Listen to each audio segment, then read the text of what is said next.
morning, fellow targeted individuals. I would say about 20% of the targeted individual community is comprised of people which have some evidence of being targeted. And the rest, I believe, are potentially delusional, batshit crazy, and need serious help. And let me tell you why. A long time ago, I was in a jacuzzi with my girlfriend. And I had a neighbor that had discovered that his wife had cheated on him and wanted a divorce. So he wanted to talk, and I said, brother, can we talk tomorrow? I got my girl here. And he's like, yeah. 10 minutes later, I felt really bad. And I told my girlfriend, let's go back to the place. Maybe I'll see him outside. So I didn't see him outside. I go to my room, and I hear a loud thump sound.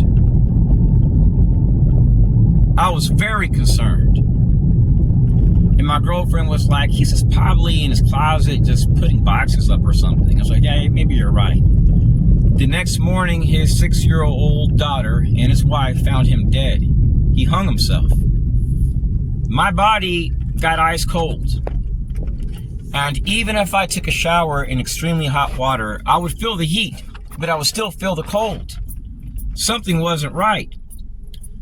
So after this occurring for like 7 days, my father put his hands on me and said, you evil spirit, get off my son. And that sensation went away, fellow TIs. That coldness that I felt went away. And my father didn't hear no voices or nothing like that, but he told me he would hear boom, boom, boom, boom, boom, boom, boom, boom, boom, like this pulsating energy type sound. He felt ice cold. He turned to God. And eventually that spirit left that house. It was using us as a host. The Bible says that we fight not against the flesh, but against principalities, against powers, against rulers of darkness. When you're a targeted individual, you're dealing with people, fellow TIs, which are blinded by false patriotism. A lot of these people, fellow TIs, are just order followers. These are people that are making their assessments at times from people which are providing faulty intelligence. When I lived in Texas, I went to the Fusion Center. There was not a sign there that said no trespassing. I walked right in there. I was very respectful. I have all the footage. I carry a little mini body camera with me anywhere I go. And I only put it in my pocket if I'm in a place where I'm not legally allowed to record. But you can't really notice it. It's like that big. It's really small. And I still have the footage. And when I talk to law enforcement, I'm always like, yes, sir. Yes, ma'am. I don't argue. I don't raise my voice. And what I noticed, fellow TIs, is that when I was in Texas, these people did everything in their power to conceal the truth and paint this picture that I was the problem, that I was the threat, when the only thing I did was ask for an investigation. I went to DOJ. I have recordings where you actually hear them. I went to the state government. I went to FEMA, the municipality, constables, sheriffs, judges. And these were the same people which were supportive of the FBI, CIA, Northern Command. And I would be too if I wasn't a targeted individual. And I still support law enforcement. If I see a cop getting hurt, I'll be the first one to pull over and help. They're the good guys, fellow TIs. But what happens is when you're a target, when you're targeted, you're not like the average human being. Right now, if somebody robbed me and I called the cops would come and protect me, or anybody, any other citizen. But when the activity includes a federal contractor or federal agency, what happens then is that they have to conceal it. They know it makes them look bad. They know that's threatening activity that places them in a compromising situation. And then what happens is people want you out of the community because now you're perceived as being a threat when you're not a threat. You're accepting what's occurring. You just don't agree with it. When somebody has an issue with their car, they're going to try to fix that alternator, put on a new belt, because they want to get to work, right? Well, when you're targeted, it's an issue that you can't fix. You can go to law enforcement, and then you'll document the same thing again. See, behind our government, we have a separate government. And this separate government, fellow TIs, their thing is supporting Israel, narrative control, labeling people as threats and dissidents. When you look at some of their contractors, no joke. Some of them have ties to communists, socialists, radical feminists. I have no issues with those types of people. You have the right of freedom of thought and expression. Personally, my mind is set on watching Fox News, Newsmax. But I love all people, and I can live with socialists, communists, whoever. I live in America, so I've adopted American ideals. So what the enemy does is they say that you're all these different things, and when they slap a label on you, you can't remove it, even if you changed your life. So a while back, I chatted with John Lang from Fresno, California. If you have not seen any of his videos, just type up John Lang, targeted individual. Type it up on YouTube, and you'll see videos, documentaries about him. He was being harassed at supermarkets, gas stations, and what the enemy sought to do was utilize active duty military, surveillance workers, people to make him fear for his safety. Versus killing him, they kept him in a state where he was all the time fearful. Later on, it was discovered that one of the cops in that police department tried to stage a suicide, but it was actually a murder. So it is possible that he was murdered, but it's likely that he committed suicide because of his targeting, which was so severe that he couldn't handle it no longer. He even asked me to come out to Fresno, California to stay with him, but I couldn't. He was being targeted so bad that he was being targeted while he ate food, where he walked, where he fished, where he parked his car, even at his home. They would park cars and just stare at his house for a long time. And one day we were on Skype, and he turns the camera over, and I just see a guy looking at his place, and I see a guy on the corner looking at his place. They were trying to keep him in a state of fear. And what happens when a person is in a state of fear? Well, they get a rapid heartbeat, they get stressed out, and that's what they wanted. They wanted to keep this guy stressed out. Could you imagine kids being exposed to that? They wanted to make his life so toxic. If he would have had a wife there, it would have led most likely to a divorce, mental illness, a breakdown. That's what they wanted. Now, let me get back to my assumption about 20% of targeted individuals being legitimate. See, in our society and even other societies, what's considered a fact is what can be proven through scientific evidence and video evidence, witness testimony, experts. When a person just shows patents, well, that's nice, but that does not mean that you're being impacted by a satellite or neuro weapon or some type of technology. Sure, there's unacknowledged special access programs, but I have talked to targets which are supposedly targeted, but they have no proof they've ever been targeted. They're just showing patent numbers and stuff like that. I try to steer away from those types of people, but I'll communicate with them. I'll be like, God bless, encourage them, because they're human beings also. I just strictly talk about stuff that ex-FBI agent Ted Gunderson experienced, ex-DHS employee Julia Davis, people which have worked for the federal government, the NSA, and so on, people which have all been targeted. They were gang stalked. Now, when you look at the cases involving diplomats overseas, these people were impacted by some type of directed energy weapon, and they were diagnosed with having Havana syndrome. And these attacks have been occurring across our nation. So all these people were reporting being stalked by more than one person and being hit with a weapon. Now, I don't see why the CIA or our diplomats would need to lie.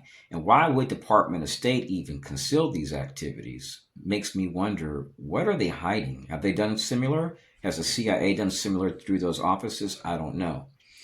But from what I understand, DNI is they're wanting to investigate that Havana syndrome stuff. I'm not impacted by such. My thing is just talking about targeting, where you actually see what's going on. And if there are people which are covertly attacking, or diplomats and politicians and military personnel, there needs to be mechanisms put in place where police or the government can come in and check the spectrum. If they're not doing that, then anyone who is saying they're being attacked could potentially be honest about what they're experiencing. But how would we know unless professionals are testing the spectrum? Because if any Joe in the military can say, oh, I was impacted, and they can get compensated, then you have people in the community, which are doctors and whistleblowers, they're being impacted. Well, how do they get compensation? How do they get treatment by these specialized doctors that only work with DOD or the NSA or some governmental office? When you're targeted, fellow TIs, they may show up upon arrival to a supermarket, store, and they'll bring kids. They love to bring kids. They love to bring portable bikes. They'll typically operate around 120 miles away from your house. They'll live 120 miles away at times, and they travel to different cities. So it could be a contractor from Daytona Beach. It could be one from Tampa, and they have them all over the place. I live in Florida now, but I used to live in Austin, Texas. I noticed something very unusual when I would go to the supermarket. A fleet of white cars would pull up next to me, and I would deliberately park in the far back. Even on a rainy day, a fleet of white cars. When I went to church, I would notice 12 white cars, and these women would come in and harass me. And I started getting harassed in the neighborhood where I walked at by specific people, which were always ex-Army. They had profiles that said psychological operations, cyber warfare. My computers were getting hacked. So one day this group that was harassing me was at the lobby area in the apartments that I lived at, and they were applying for new jobs, for contract jobs. And they were throwing away resumes, redoing them, making them look polished, and I grabbed all of them. And I went to Control H, looked at the history, and they all were signing up at a GSA website. I started getting harassed by Jewish people the first week I lived in Austin, Texas. The Citizens Corps programs was intermingled into different groups like the ADL, and the mayor of Austin, Texas was actually the ADL director at that time, which made sense because my school teacher told me that the city mayor in the city was allowing this to occur. So when I would buy stuff at gas stations, I'd be harassed by Jewish people. The gas station clerk told me that he was offered a decent paying job through the school board if he would whistle when I entered and exited the place. And there would be a lady in a white car that showed up anytime I did, observing him to see if he would do it. What the perpetrators were trying to do was promote violence. Now, I'm a nonviolent person. There are targets which have figured out what is going on, and they have actually murdered their perpetrators. Don't go that route. I don't support violence. For me, I'll just declare political asylum in Russia and join their military. Or I'll go to Venezuela, and I don't care if U.S. bombs are falling down. I'll get with my own people and live poor if I have to, and eat rice and beans and fish. I don't care about how poor a place is. As long as I can live, I'm happy. So the entire time I've sought support, and I've never had one federal agent, never had one American say, hey, we're going to investigate your case. Not a single one. We're going to arrest, prosecute. No. If anything, DOJ would be representing the same cops and corrupt actors that I've dealt with. In a court of law, they'll be represented and protected. So when I would go to the mall, it's called actually it's not a mall, it's a big plaza called the Domain. Every single time I went there, I would notice these odd configurations with cars that once I would get back to my car, I would see like 5 pink cars with a sticker saying Department of Public Safety. So I hired a private investigator, and he told me, these cars are not from a public safety office in Texas. And what the perpetrators would do is they would print these out and put a piece of tape and try to mimic them. They would throw on green reflective vest, and try to mimic Citizens Corps partners. And they would even use them to harass me in stores. And the local sheriff would be sitting outside hoping I would react. Sometimes they would park their car 3 feet away from the front door while I was in line, expecting an arrest. I never reacted with violence. The reason why they did this was because they knew that if it was to occur to them and their families, they would react with violence. These people harassed me on a daily basis, fellow TIs, every single day. And there were times that they would come like 20 deep, and then the next time they would come would be like 2 or 3 white cars. And then when I started parking more towards the front, I would notice 5 black cars with no tag. Sometimes it had a tag. And these cars at times weren't even their cars. I scanned VINs and found out at four different times in 5 years in Austin, Texas, that these cars belonged to a car dealership. One of the guys was ex-U.S. Air Force that ran a car dealership, and he specifically leased out vehicles to federal agencies and defense contractors. I was also harassed by the block watch captain and his friends. They had this thing called National Night Out. I had never heard of it in my life until I lived in Austin, Texas. And in 2015, they had a massively large party across the street from my residence. And anytime I went with my family to go walk to the convenience store, these people would walk up to me and whistle in my face and harass me.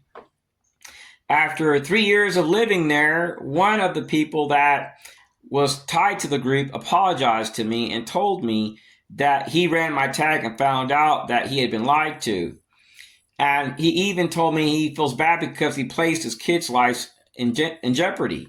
He says, you're a grown man and we're harassing you. And he says they were told that when they see me walking or biking to honk the horn. So that way it would be played off as being an innocent thing, like being friendly. But he says what they were doing was mobbing me. So your FBI and your CIA and our prior administrations, they were the deep state. They were the shadow government. Everything related to terrorism, that all goes back to terror threats. And I'm not saying they're terror threats, but what I am saying is that the American people were deceived. These people not only instigated violence, they would put themselves in crowds. And when I showed video proof, they refused to see it. These people were seen at the FBI facility. They were seen at fusion centers. They harassed me at doctors' offices. They brought sheriffs, deputies, cops. I would leave with cracked jaws, chipped teeth when I'm paying money. They would smile at first and then change. These people made it where I went to one doctor and 4 times was denied medical treatment. The 4th time I talked to my doctor, I says, "Ma'am, why are you doing this?" And she told me why. And when she told me why, I was shocked, fellow TIs. The people that were targeting me, fellow TIs, had slandered me so bad that it was no wonder that why these veterans and contractors were willing to lay down their life to cause a fight or a problem or a death. These people were putting aside their lives to get me off the street when I never committed any crime in Texas, neither here in Florida or Albuquerque, New Mexico. So I know how it is to know that every time you go shopping, that you're being observed, harassed. And what they did was they designated me as a terrorism threat, kind of like actress Julia Davis. And this occurred when I don't want to get too deep into it because it's embarrassing. But I was at one time in trouble when I was a young man. And I had signed a non-disclosure agreement. I don't know what this can do to me, but I had reneged from doing it because they wanted me to entrap 2 black guys. And I told them, I said, man, these guys, man, are trying to get me to entrap you guys. And I said, I can't do it. One of the guys was going to swing at me, and I said, man, I told him there's no reason to. I told him I'm not going to do this. And I had backed away from the group. I had broke the non-disclosure agreement. I even told them what I did.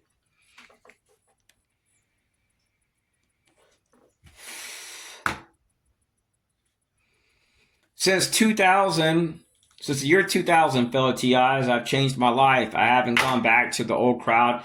I may vape, I may use smokeless nicotine products and have a martini on the weekend or every once in a while at home. But I don't commit crimes, I don't hear voices, I don't smoke dope, I don't use drugs, I don't hang out with scumbags. So, I've gone through this about half of my life, actually a little over half of my life. And the videos show Freemasons, slander, Jewish people, Mexicans working with the CIA, Northern Command in Texas. It shows extreme mobbing, 8A business vendors.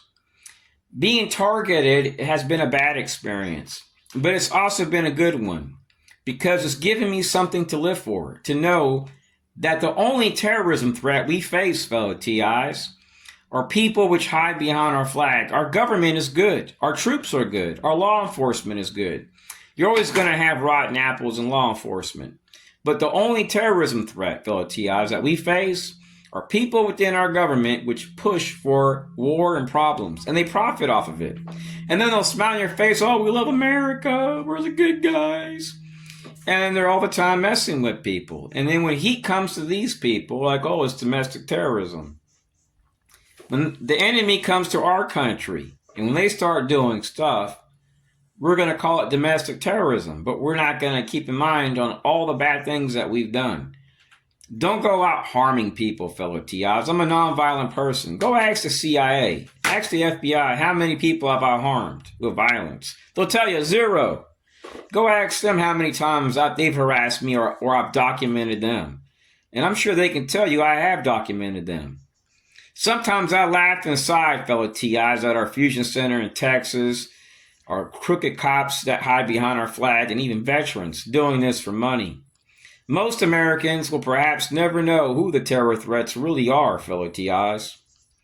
Anyways, stay strong, say no to violence, say no to terrorism, save up and go to countries where you can blend in and live your life. That's my plan.